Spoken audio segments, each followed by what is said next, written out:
నమస్తే. ఆగస్టు 13 శ్రావణ మాస బుధవారం కృష్ణపక్ష చవితి ఉదయం 8:16 వరకు తదుపరి పంచమి. ఉత్తరాభద్ర నక్షత్రం పగలు 1 వరకు తదుపరి రేవతి నక్షత్రం. దుర్ముహూర్తం పగలు 11:40 నుండి 12:30 మధ్య కలదు. బుధవారం ఉత్తరాభద్ర నక్షత్రం లంబయోగం కార్యహాని, రేవతి ఉత్పాత యోగం ద్రవ్యనాశనం కనుక ప్రయాణాలు వాయిదా వేసుకోవడం మంచిది.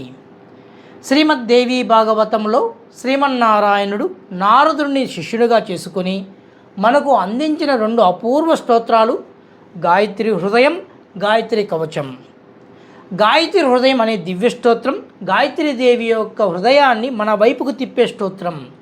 ఈ స్తోత్రం వలన ఏ పూట పాపం ఆ పూటే పోతుంది, ఏ రాత్రి పాపం అప్పుడే తొలగిపోతుంది, సకల దేవతల అనుగ్రహం లభిస్తుంది, తినకూడని పదార్థాలు తింటే వచ్చే పాపాలు తొలగిపోతాయి, అతి భయంకరమైన మహాపాపాలు తక్షణమే తొలగిపోతాయి.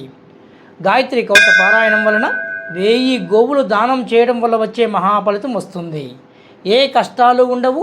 నిత్యం భక్తి శ్రద్ధలతో చదవడం వలన సంధ్యావందనం వంటి కార్యక్రమాలు చేయని మహాపాపాల నుండి కూడా విముక్తులవుతారని గురువచనము.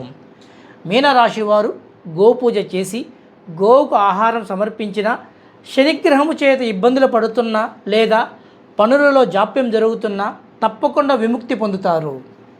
జై శ్రీరామ్.